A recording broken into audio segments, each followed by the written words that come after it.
Okay, I'd like to make a very important point about these two equations, or equilibrium equations, right? Some forces and some moment equations. Okay. Well, some forces obviously have just forces in them, and some moments also have forces in them. The moment defined R cross F, right? And these forces are all external forces, okay, which means they're external to the free body, okay, to your rigid body that you're considering. Okay. Now, external forces include weight, for example, okay, due to the mass of the object. Any externally applied force, let's say you're trying to push something, now that you're applying force, okay, or force in a cable, right? So there's tension. You're trying to pull the cord. That's tension force, also applied force. Friction, okay, so any kind of contact surface will have friction, and reaction forces at supports, right, and so on. Okay. Now all these forces are very typical of external forces, right, which you take into account, right, and you use these forces in your equations. The opposite is external force. External force doesn't appear in these equations at all. You don't use internal forces in your analysis. Okay? And that is because internal forces cancel out each other. Okay? Because of Newton's third law. For any object in equilibrium, all the internal forces, okay, for any given internal force, there will also be and always be an equal but opposite reaction, and to counter that, okay, action. Okay, so that's what Newton's third law says. Okay, so for every action, there's an equal but opposite reaction. Okay, so internally they cancel out. Okay, and therefore this rigid body will stay in equilibrium. Okay, so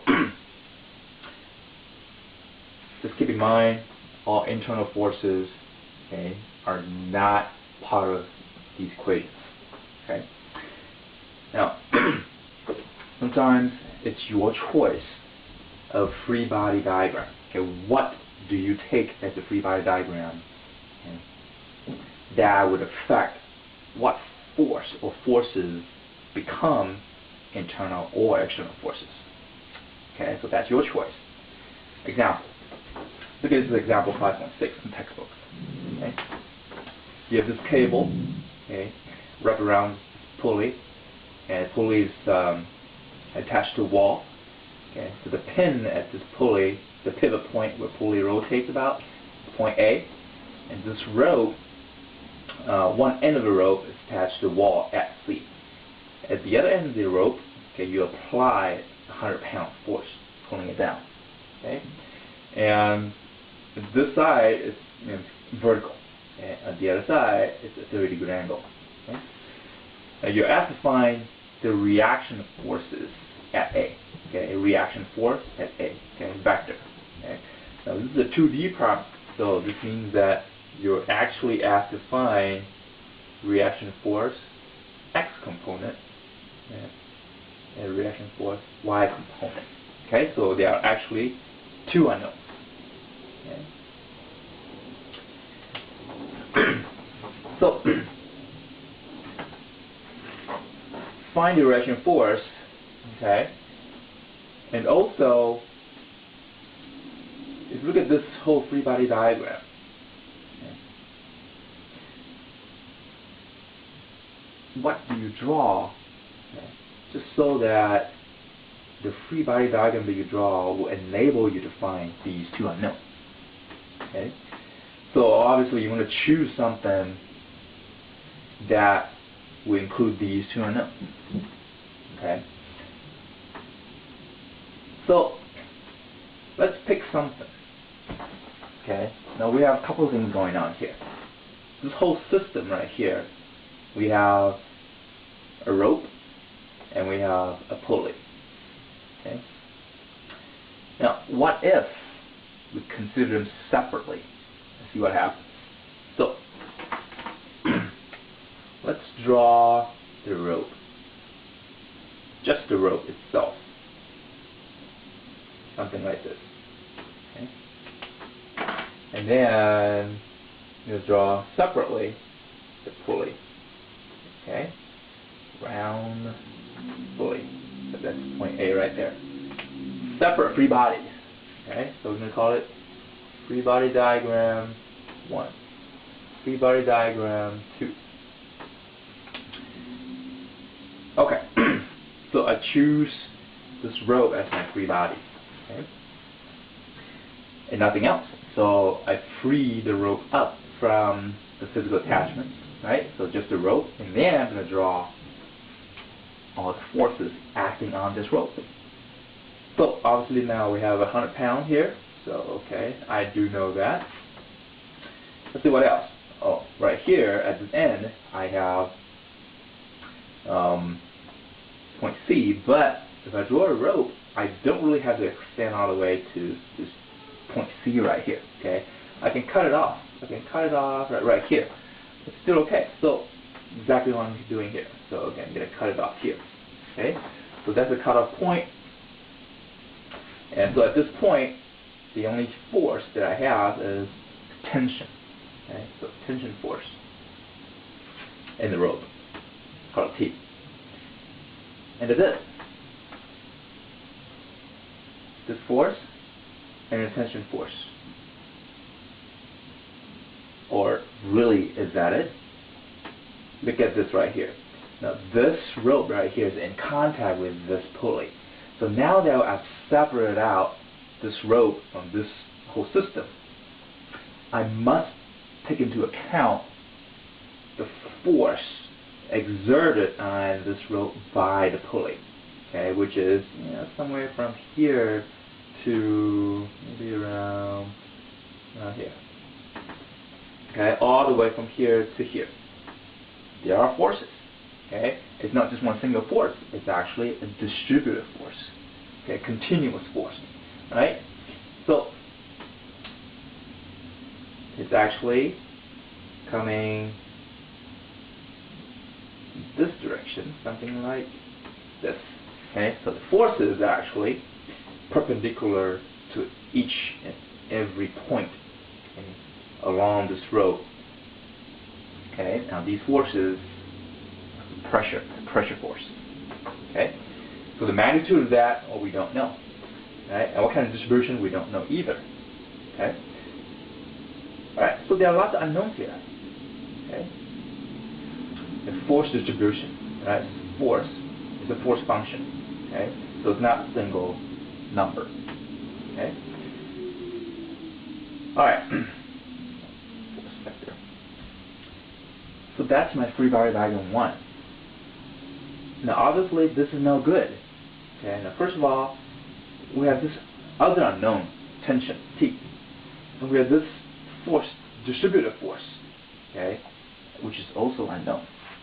Okay, and third of all, our A and our X and our Y don't appear in this free body diagram at all. So this is useless. Okay. Okay, maybe move on to free body diagram 2. What about just the pulley? Well, look at that. So this pulley, sure. Now we have our AX, okay, our AY. I don't know the directions. Okay, I don't know if it's positive or negative. Okay, X and Y. So I'm just gonna assume a direction. Okay, so to the right and go up. That's fine. What else? Well, since I've isolated this pulley, okay, from the whole system, I also must take into account the force exerted on this pulley by the rope. Okay, and that's exactly the opposite of this right here. So coming from here, okay, right to here, so the force will be something like this. Okay, it's pressure force. Okay. Look at this right here. So this free body diagram has 2 of these unknowns that we're trying to look for. Okay, but we also have this unknown distributed force here, which is a big, big unknown. Okay? So it's useless too, because we don't know how to find this. Okay? If you look at these two together, this force, right, and this force, they are equal but opposite. Okay? This force, this distributed force, goes up that way. Okay? This right here goes back down that way. What if we combine these two? Right? Combine them, and what happens to these? This guy right here will cancel out this guy. Okay? This guy will cancel out, let's say, this guy. Okay? So when superimpose, these two become internal to the entire system if you combine the two. Okay? Whereas individually, if you draw this row by itself, this distributed force is considered an external force. Therefore, I just drew it right here on this free body diagram because it is external force, right? External to this rope, okay? Exerted by the pulley on the rope. Similarly for this right here. But if you combine them, they become internal. And what's great about internal force? They don't appear in these equations. So, a better free body diagram to draw is this. The entire system. Pulley and rope system. Okay? Without an attachment. Right? So just two. And now I have RAX, RAY, I have 100 pound given force. I have this tension force.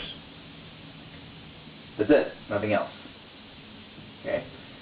So, look at this right here.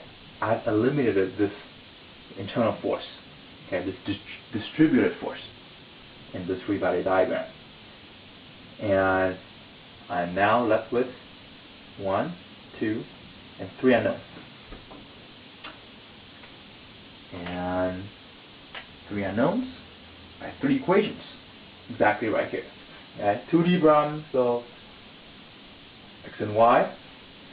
So some forces, x, some forces, y, and then some moment scalar equation, okay, no more vectors, about some point, about any point. Well, the convenient point or a smart point to choose is point A.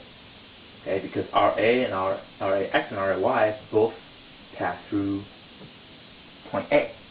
So these two guys don't appear in this some moment equation. Okay?